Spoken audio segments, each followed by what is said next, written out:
Hello अस्सलाम वालेकुम। जैसे कि मोहम्मद का लास्ट एपिसोड का प्रोमो जो है वो लॉन्च हो चुका है। जैसे कि ड्रामा अपने इख्तिताम को पहुंच चुका है।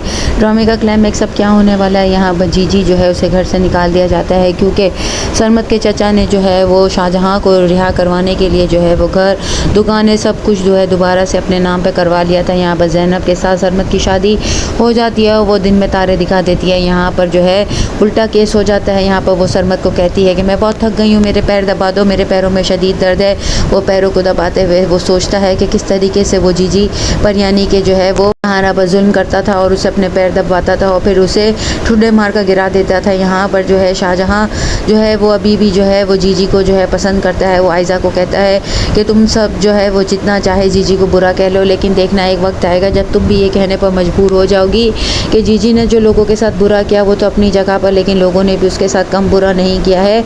उसका रवैया जो है वो फितरी रद्द अमल है। यहाँ पर वो जो है ख्वाब में सरमत को देखती है कि वो उसे मारने के लिए आया है और इसकी इज़्ज़त जो है वो उसको दाव पर लगाने के लिए आया है, जिस पर वो उसके सर पर सख्त जो है वो दाव पेश मारती है और फिर घर छोड़कर वहाँ से निकल जाती है। कमरे में सामान बिखरा हुआ सामान देखती है तो वो फ़ौरन शाहजहां के पास जाती है और उसे कहती है कि जीजी जो है वो कहीं पर भी नज़र नहीं आ रही, वो अपना सामान जो है वो सब कुछ बिखेर कर कहीं चली गई है। शाहजहां फ़ौरन कॉल लगाता है लेकिन कोई कॉल नहीं उठाता। यहाँ पर जीजी जो है वो अपना सब सामान लेकर अपनी माँ के घर आ जाती है, लेकिन सरफराज के कहने पर उसकी माँ भी उसे घर में कदम नहीं रखने देती और कहती है कि अब तुम्हारा यहाँ पर कोई नहीं है, तुम यहाँ पर मत रहो। जिस पर वो कहती है मैं अपना तुम्हारा सारा खर्चा उठाने के लिए तैयार हूँ, मैं कुछ भी काम कर लूँगी, लेकिन उसकी माँ उसे अंदर नहीं आने देती और कहती है कि सरफराज जो है वो अब मेरा खर्चा उठा रहा है और मैं तुम्हें घर में नहीं आने दूंगी। यहाँ पर सरफराज बंदूक लेकर अपनी माँ के सर पर ही बैठा होता है। जीजी रो धोकर वहाँ से अपनी दोस्त के पास जाती है, वो उसे खाना भी खिलाती है और शाहजहां की दी हुई चाबी भी लौटाती है और उसे कहती है कि शाहजहां ये चाबी देकर गया था कि अगर बवक्त ज़रूरत तुम कभी भी लौट कर आओ तो मैं तुम्हें ये चाबी दे दूँ,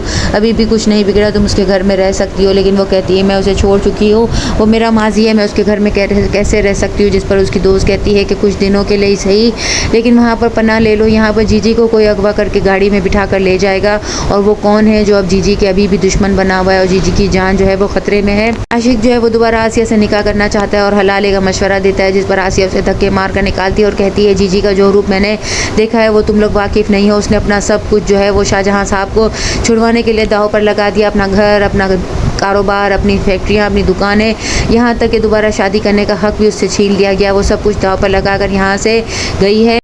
शाहजहां ये तमाम बातें सुन लेता है तो आसिया को पूछता है, जिस पर आसिया कहती है ये बात जो है आपकी बेगम के इल्म में है, उसे मत बताइएगा वरना मेरी नौकरी खतरे में पड़ जाएगी। ये बात सुनकर शाहजहां जो है उसके दिन में तोते उड़ जाएंगे। यहाँ पर जीजी को दोबारा से कुछ लोग अगवा करके ले जाएंगे। यहाँ पर वो किस तरीके से रिहा होगी, कौन उसकी ज़िंदगी को बचाएगा, लास्ट एपिसोड के क्लाइमेक्स में अब क्या होने वाला है। चैनल के साथ बने रहें, लाइक करें, शेयर करें और सब्सक्राइब करें।